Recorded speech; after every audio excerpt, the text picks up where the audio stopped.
Welcome to the Resilient Mindset Podcast, an exciting new podcast by Resilience Queen, Justine Martin. Justine is the owner and founder of the Resilient Mindset, a division of the Justine Martin Corporation. Justine draws on her years of experience and knowledge consulting with clients to develop and sustain a positive mindset. Focused on igniting your passion, purpose and power, follow the Resilience Queen each week as she delves into the mind of her guests, exploring fascinating stories and inspiring journeys. Long before writing and launching HappyPause, Sandy Davies was born and raised in the American Midwest in the state of Kansas. Sandy accidentally ended up in Australia and stayed. Sandy's mantra is never too late and you're never too old. An allergic reaction to a treatment for intimate dryness during perimenopause launched Sandy out of semi-retirement to become the Queensland-based formulator and founder of award-winning HappyPause Balm. As a bit of a rebel who struggles taking no for an answer, Sandy turned the lack of a simple, preservative-free natural solution for intimate dryness into her mission. The creation of HappyPause is Sandy's yes. A tiny pearl of HappyPause puts a spring back in your step. Creating HappyPause has brought Sandy unending joy in her second spring. At every chapter of life, Sandy has thrilled on giving back as part of her ethos. In this HappyPause era, Sandy's Australian Pay It Forward partner is the Period Project, working to eradicate period poverty. When not packaging and processing HappyPause orders and heightening menopause awareness, Sandy enjoys helping others and spending time with her husband and their rescued dog, Karma, hunting nautilus shells along the fringed reefs of the Great Barrier Reef at the edge of the World Heritage listed Daintree Rainforest. Sandy's thrilled to be co-author of Courage and Confidence alongside myself. This book will be released on International Women's Day. Sandy's anthology, The Power to Rise Above, about resilience and teenage bullying, will be available in 2023. Welcome, Sandy. Oh, thanks, Justine. It's awesome to be here with you today. It's awesome to have you here. Sorry about a few of the slip-ups in the bio. I'm still struggling COVID, and the brain doesn't function some days. So let's get into it. What does resilience mean to you? I thought about this question, and I had so many different directions that I wanted to go. And then in the end, I thought, oh my goodness, you and I have co-authored Courage and Confidence. So for me, there's so many ways that resilience can tie back to that courage and confidence. So I think I'm going to have to lock it in, Eddie, and just say courage and confidence. Awesome answer. That's a different answer than what I've had on the previous podcast, but I really resonate with that. So what's an adversity that you've faced, and how did you draw on your resilience to cope, Sandy? Yeah, well, something I never realized in myself, but other people see in me, is that I have a natural propensity for resilience. And I always seem to have a way to find the silver lining, see the bright side, or find my way back to joy. And I'm really big on joy always rises. So even when you're in your darkest corner, there will be, light that begins to come through the cracks. And then joy just comes and sits on your lap and doesn't give you a choice. You just have to embrace it. And joy always eventually does return and rise. And I was in my 50s when I ended up in a workplace with a really severe, abusive female bully. And she had literally destroyed the confidence of a couple of young women, and they had literally fled the region. And one person in particular spent years rebuilding her armor and her resilience. And just was kind of enough is enough. And when I was talking with one of the women that we then intervened and tried to stop the bully, which didn't work. Sometimes it doesn't work. Sometimes you have upper management that don't want to intervene or remove the bully. So it didn't work. However, it worked for us because we had an amazing conversation, and we were both sweeping because she was sweeping because she was so angry. So I came along and swept beside her to try to have the conversation to figure out what was going on. And she said, how is it that you always manage to have a smile and find something good? And there we were, just banging our brooms into the ground. And I realized at 50 that I had spent my 20s, 30s, and 40s not really talking about the pivotal moment of bullying as a teenager that helped me discover and strengthen and pour in concrete my resilience. Wow. So do you want to share about that bullying that you experienced in your teens? Yeah, absolutely. Because I feel like if you're a parent and have a child experiencing bullying, or if you experience bullying and still go through waves of self-doubt, you just got to remind yourself that you're made of cosmic dust, and there's just this magic aura inside you that is that space dust that is our essence. And that is more important than what anyone else perceives or anyone else sees or anyone else's actions upon us. And when I was entering middle school in America, so year 7 was your first year in a middle school. So you did year 7 and 8 in middle school, and then you went on to high school. And unfortunately, I was a bit of a brainiac, and I excelled in sports, and it was a new town. And I had a coach that didn't really think about how girls perceive things. And I was bumped from the 7th grade basketball team up to the 8th grade basketball team and replaced the starter captain. Not really a good move. Not when you're trying to make friends. I became public. No. I became public enemy number 1 with the captain that I superseded. And then unfortunately as well, the next day, one of the kids from the class with disabilities, they were at the front of the lunch line, and one of the girls began to have an epileptic seizure.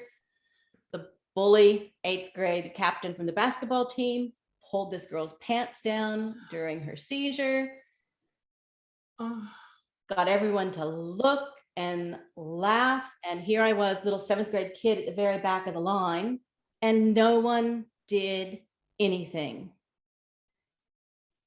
Terrible. And I was just devastated. I couldn't believe that, like, an entire line of kids, no one did anything except laugh with the bully. And I ended up then racing like a bullet up to the special needs kids, pulled her pants up, got her on the floor, got the rest of her classmates to help her and comfort her. And then, just without even thinking, just let loose. What on earth were you thinking? Didn't even think about the consequences that was going to have. By the time one of the other teachers had intervened and come and got her and was taking her to the principal's office to save face, her last words to me were, "You haven't seen the last of me, bitch."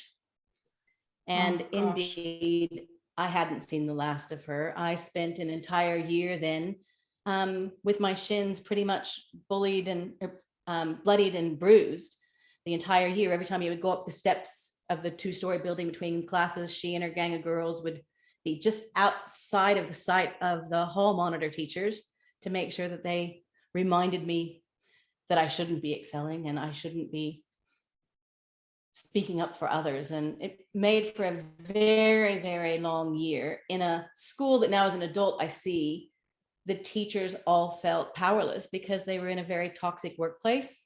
It was a principal who was waiting for retirement. No one was really willing to intervene until 3/4 of the year through. A high school coach came and did some substitute teaching, saw what was going on, exploded, and actually resolved the situation with adult intervention. And I just still to this day have so much respect and admiration for him for making it right when you're surrounded in a sea of people that don't have the courage to make it right.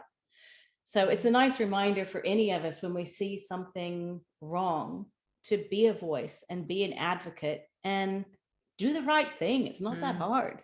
No, it's not. I was at a shopping centre probably about 3-4 weeks ago, and I've walked in there and there was a young man in a wheelchair who these teenagers were obviously upsetting him, and he, you know, screamed and was yelling, and people came out of the shops, and no one went up to him. And I walked in, and as a disabled person, I was fuming at these kids, and they were running out laughing. And I went up to him, and my first concern was he okay, and what had they done? And he had limited speech as well, so it was hard to communicate, but he was visibly upset, and he was, you know, shaking. And, you know, I was asking questions, and he was just, you know, nodding that, you know, the kids had bullied him and was teasing him. And then the next thing, security came, and, you know, I explained what had happened, and they went after these kids. And I'm like,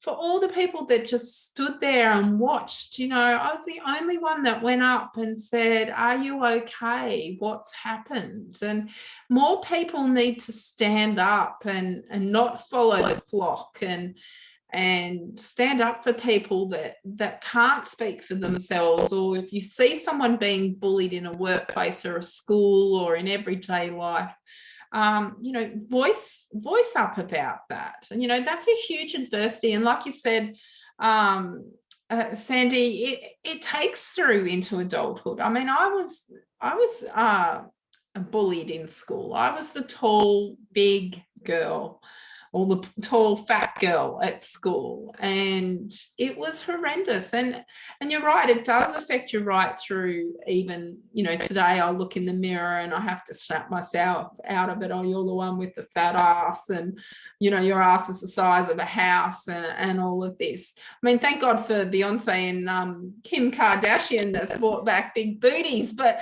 you know, it does affect you, and that adversity you take through. So how did you draw on your resilience to cope?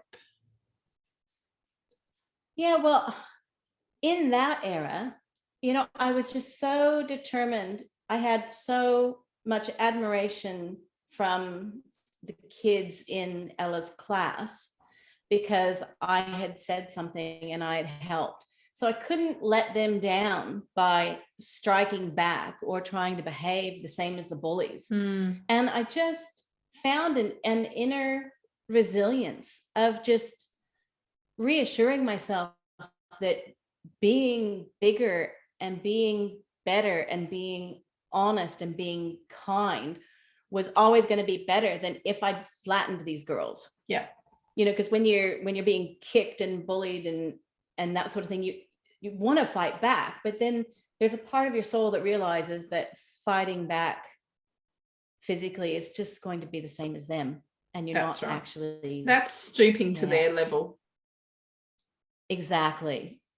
And, you know, just once I got through that, like I said, I never realized till I was in my 50s that, you know, that was where I developed my resilient armor, I suppose. And it did stead me through so much more of my life, through incidents I had in graduate school and through horrible traumas that we had where we had to help other people during our adventure business on Fraser Island. And later on, my brother committed suicide. And I found it was so sad losing him to suicide. And I actually have a friend who had an unsuccessful suicide attempt, and she has committed her life now to suicide prevention and going out and sharing with people that more than anything else, this too will pass, and just reminding people when they're at that point to breathe. And if they can't love themselves or hug themselves, they can still just breathe and pause and wait. And I'm so big on that. You know, this too will pass. Yeah, I've got a guest in a couple of weeks who had tried to attempt suicide and it failed, and he's now permanently in a wheelchair, but such an amazing young man to talk to, and helping others as well, with pretty much the same message as what you've just said. So who are your role models in resilience, Sandy, and how do they inspire you? Yeah, well, honestly, I think I know this sounds so strange, and I don't mean it from a place of arrogance. I mean it from a place where we have to love ourselves. The first thing I thought of with that question was me. Yay! You're the only one so far that has said yourself. But you have to celebrate your own resilience and your own self-love. And when you crawl back from something tragic or heartbreaking or mammoth, you've got to say, good on you. You did this. You really kicked it. And so I think you've got to celebrate yourself with your resilient wins. But besides that as well, I think even though my brother ultimately at 39, he succumbed to suicide, prior to that, he had unending resilience, and he was my beacon, I guess, that I always looked to for wisdom and resilience and strength. And then also my mom faced so many barriers through her life and lost everything. And then later on went on to lose her son and have her child precede her. And she still always managed to find that balance of joy as well as grief or sorrow or pain. And which goes back to, I guess, like I said, there is a bit of you that has to believe and have hope that joy always rises or always returns. Yeah. And I had a good friend tell me years ago, and I'm talking probably nearly 30 years ago, that there's something always better around the corner. There's something always better as you're walking towards it. As long as you're walking towards it, there will be something better. And, the sad days and the bad days really do make you appreciate the happy times in life. And we all face adversities, whether you realize that you're facing one or not. We all do. It's part of life. And how quickly you bounce back from that is what resilience is. Yes. How quickly you bounce back. Do you lose your job? Have you lost your job? Are you sitting there and wallow about it all? Or are you being proactive and getting out there and looking for another job? That's just one example, and that's the resilience. If you're back out there looking for another job straight away, well, then you're resilient. But if you're going to sit there and say, oh, why me, or poor me, well, then that's the adversity that you're facing, and you're letting that get on top of you. So just for one example. We all have inner resilience. It's just that sometimes we haven't kindled that love affair with it yet. And sometimes if you haven't realized your resilience and you're in one of those holes, the thing is that you won't drown. Eventually you will gulp and come up for air. And that's resilience. And even when you don't realize that you have it, it's there. Yeah, that's right. So what are some of your passions in life?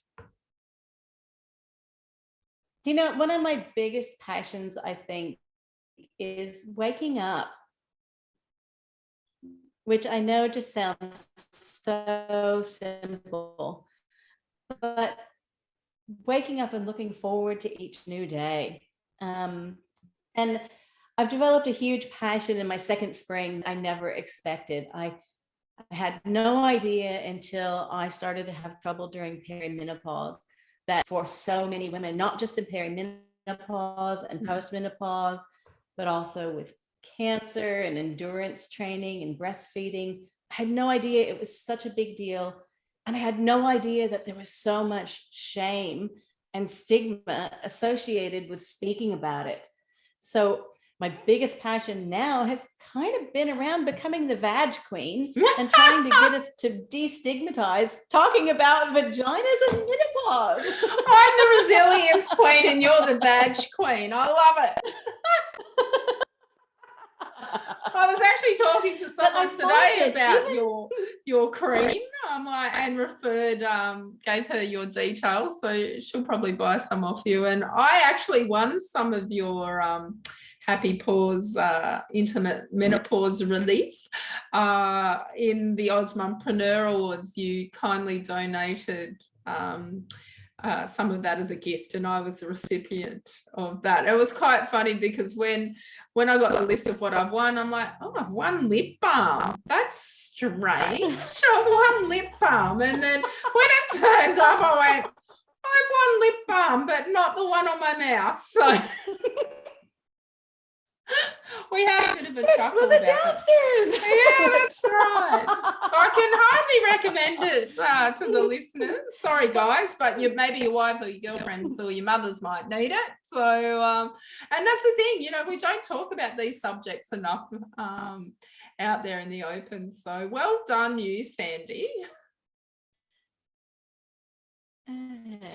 Oh, thanks, Justine. Yeah, and we don't talk about it enough. And yet I'm finding so many men as sons, husbands, and fathers really want to know about menopause, and they want to know how to be an advocate for their wife or for their daughter or for their mother. And a lot of young blokes now ask me questions because they want to help their mum when she's struggling with mood swings or anxiety and that sort of thing. And I just think I love that we are beginning to have those conversations, and men are a part of it with us. Yeah, and well done you. Well done you. So it takes a brave woman to do this. It does. Takes resilience. It does take a lot of resilience. That's right. Okay, I've got a couple of quick questions that I'm going to throw in here, which you don't know about. So they're quirky kind of questions. Pineapple on pizza, yes or no? No, until I became an Aussie. And I reckon that you're not really a true Aussie until you say yes, and on kebabs as well. Yes. Yes. Okay. So I'm liking you now. When you said no, I'm like, oh, no. Try an Aussie pizza with pineapple and garlic. Oh my God. That would have to be my favorite. Okay. So coffee, tea, hot chocolate, or wine? Oh, all of the above. Yep. I can't give up my wine. I don't run. I've got a friend that runs marathons, and I always joke that I don't run because I'd spill my Chardonnay on the beach. I won't tell you my reason for not running. Okay. 2 black eyes. Favorite band?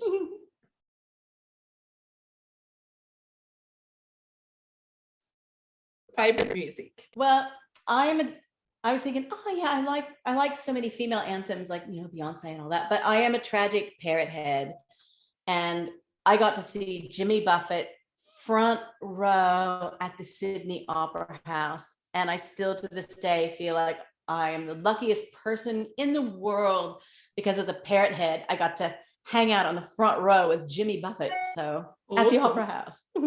What's your favorite food? Pre-menopause, it was pepperoni pizza, and one of the strangest things when you hit menopause is your food cravings change, and I no longer crave pepperoni pizza. So now I'd probably say it's a bit boring, but a really good French onion soup. Nice.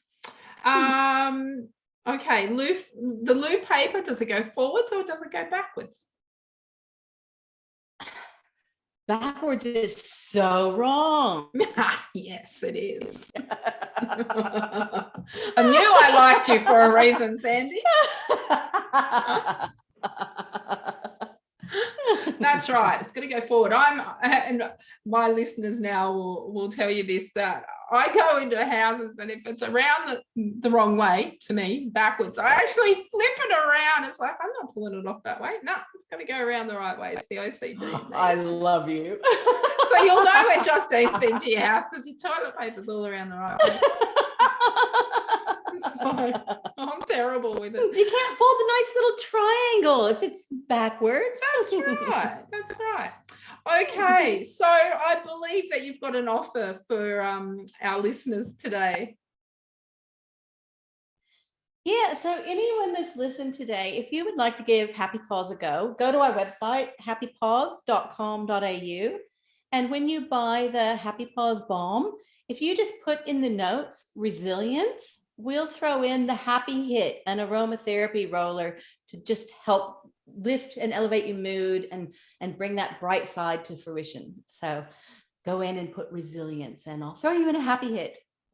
There you go, listeners. What a fantastic offer. And you may not need the balm yourself, but you may know someone that could definitely benefit from it. So, buy them the balm and you get the aromatherapy little thing yourself as well. So, absolutely. So people can contact you, Sandy, through your website, which was... Yes, so it's HappyPause. So not pause, PAWS, it's pause, PAUSE. So it's a play on menopause. So happypause.com.au. So that's happypause.com.au. And I'll put all the links in the bio for people to have a look at. So thank you, Sandy, for your time today. It's been an absolute pleasure having you on and a giggle as well. And we'll get you on again in the future and we'll keep up to date with what you're up to. Oh, awesome. Thanks heaps, Justine. And it was lovely writing Courage and Confidence with you. Oh, likewise. And the links for the Courage and Confidence book as well, we'll whack them in the bio as well. So it's an exciting time in both our lives. Yeah, brill. All right, listeners, take care. And until next time, stay resilient. We hope you enjoyed the Resilience Mindset podcast. Remember to subscribe to the podcast to get your weekly fix listening to Resilience Queen Justine Martin. Follow Justine on social media at Resilience Mindset or log on to justinemartin.com.au. And until next time, remember, life doesn't get easier or more forgiving. We get stronger and more resilient.